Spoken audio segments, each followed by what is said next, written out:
was beyond him.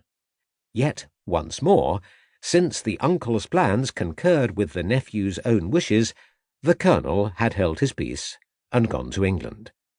It had been while under training with the Honourable Artillery Company that he started to plot his coup d'etat. It would be a gamble, certainly, he argued with himself. The British did not like to see any change of Indian rulers in which they had played no part. On the other hand, if he could convince them that a change of government meant no threat to the British position, the Viceroy might just be willing to let it slide. Fortunately, no such gamble had been necessary.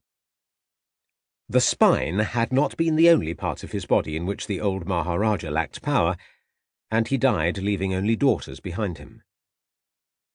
That did not give the colonel all he might have wished for, of course, because it was his father, not he himself, who ascended to his uncle's throne. Thoughts of patricide naturally began to enter the colonel's mind, but before these thoughts had time to develop, his father had had the good grace to contract a fever and die, and thus it was that the colonel was a colonel no longer, but the Maharajah of Chandrapore. "Father! Father!" shouted an excited voice behind him. The Maharaja turned to face the new arrival.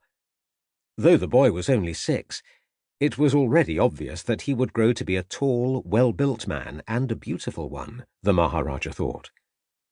His hair, now hidden by an elaborate gold turban, was thick, shiny, and jet black. He had huge, dark eyes like those of his dead mother, and a smooth skin which was more olive than brown. Whenever he appeared in public, the people gasped at the sight of him.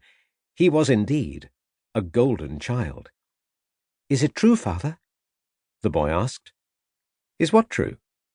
the Maharaja asked, sweeping the boy up into his arms.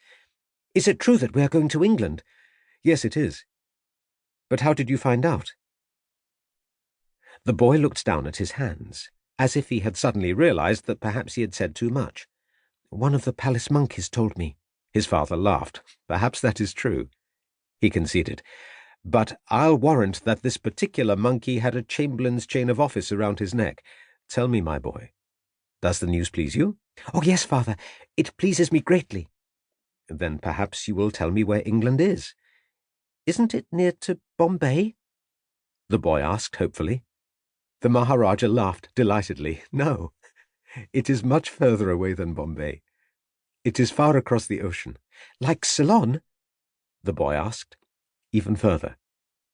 "Did the chattering monkey who revealed this news to you before I had a chance to do so myself happen to tell you why we are going?" "Yes, we are going to see Queen Victoria. But why do you not just order her to come and see us?"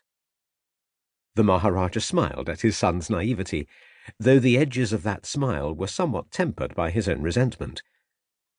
How could he explain to the boy that a Maharaja had absolute power over life and death in his own state, and yet was expected to bow his head to a foreign queen? Could Balachandra even begin to understand that while his father was a king to his subjects, he was only a prince in the eyes of the British, since the only monarch they recognized in India was their own? "If I ordered her to come here instead of us going there, it would be she who had the holiday, not us," the Maharaja said to his son. "Is that fair?"